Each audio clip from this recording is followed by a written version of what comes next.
audio files and transcripts. In this file folder, it's very straightforward. What we have in the audio file section, which we'll address first, is you have 3 audio files. They are dated September the 17th. That was the day that we accessed the courthouse prior to the day, if you've been following along with the timeline, of Brent Manary and his case, which is paramount that everybody is doing. You should not be listening and looking at this if you have not listened to what Brent and Kathy have said, and you're very familiar now with exactly, obviously, the first rounds of presentations showing you what is going on, so that when you're seeing this paperwork, you're able to quickly assess and understand what is going on. So on the September the 17th, that was the date that we accessed the public courthouse. You are going to hear the conversations that occurred between Brent and a woman by the name of C. Emmerich. She was the woman that was acting as the justice of the peace. She is the woman who is required to receive information from we the people when we are relaying it if there's a trespass that's occurred against us. We were doing this and we were accessing the public courthouse correctly on the common law side. You're going to hear her repeatedly say to Brent that she's asking him now to fill out their forms so that she can proceed, but she's already with warrants or subpoenas, whichever route that this is supposed to move forward under, she was prepared to do that. However, she's dangling that carrot again. Now, this was after there was already 3 communications that I put in writing prior to us walking into that courtroom. Okay? It's very important that people understand that. She was told repeatedly that we are there accessing the courthouse correctly as the man or the woman. She received her ID. Then as soon as we get in there, she's she's asking. It's very key that you kick on these words, because she uses the word first when she speaks to Brent. You've made a lot of demands here today. Well, that's what the word require means. Okay? Brent, God bless him, he's not fully versed in this stuff. This is all new to him. So this is why my name was put down, as well as you've already heard and read and seen the evidence, that I was first placed on that notice for her to address me. She ignored me. They ignored me repeatedly, and they still ignore me in all the communications that are going back and forth, because they know very well that I am the man that is doing this paperwork, that is accessing this courthouse correctly and honorably. So you're going to hear Sherry right away go at Brent again, that she requires him to fill out these forms. This is what she's asking him to do. Brent's telling her, no, I'm not going to do it. She's also well aware of that there's a statement of claim that's in there. So she reverts him over to that. Now, this is near the very end of the day. There was about 25 minutes left till the court clerk window closed during regular office hours. So we were under the gun, I guess you could say, to a certain level to get back to that court window, and she knew that. So she swore Brent under oath or affirmation, which you will hear occur. That record that Brent has done, that's his property.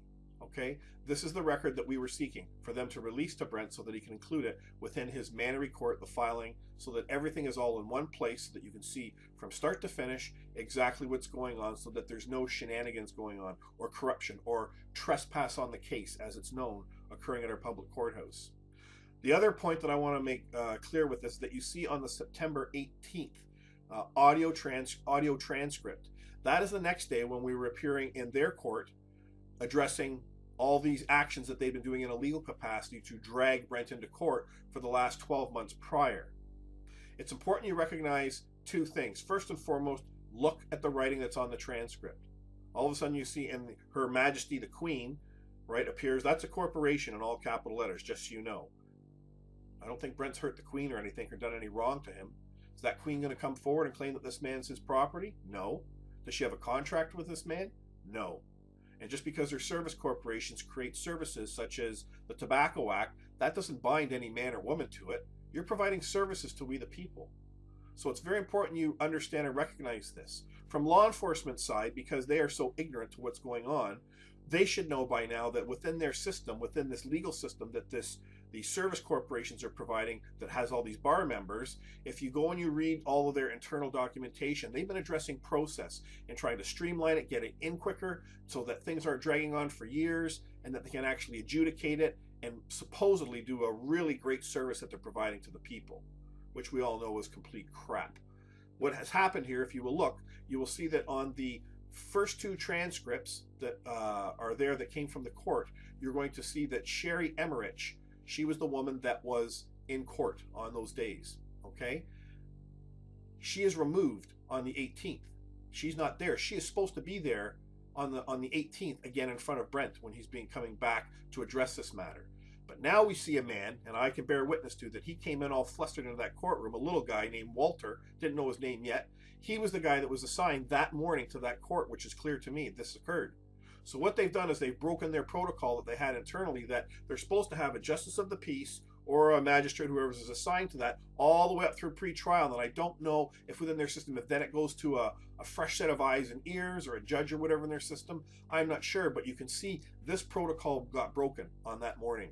So Walter appears in front of that court. You will hear the communication that went on with Walter in that courtroom. Again, the disturbing part is that they only produced a transcript for the 30 seconds that he spoke after we were no longer in the court. This is after Walter abandoned ship, as it's known. He left that courtroom.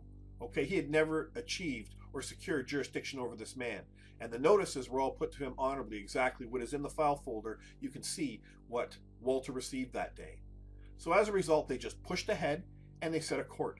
What Walter's required to do is he's required to set a process hearing now, a hearing surrounding jurisdiction, because the jurisdiction had been brought to the forefront and challenged.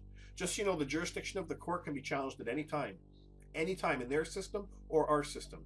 It can be challenged right at the beginning. It can even be charged 10 years after a case has already been gone through its process and a ruling was served. Because if you or I walk into the wrong court of jurisdiction and they move a whole proceeding forward and they come to a ruling at the end, and we were always in the wrong court to begin with, then that very fact voids any type of jurisdiction that court has. The other way that a court is always voided any of its decisions is if fraud is involved. So in the legal world, they have a thing that's known as the statutes of limitations, 7 years. Common law side, we don't have any statutes of limitations. You can go back to somebody in their state, 100 years, your siblings can go after them if there's been wrong or harm or theft that's occurred.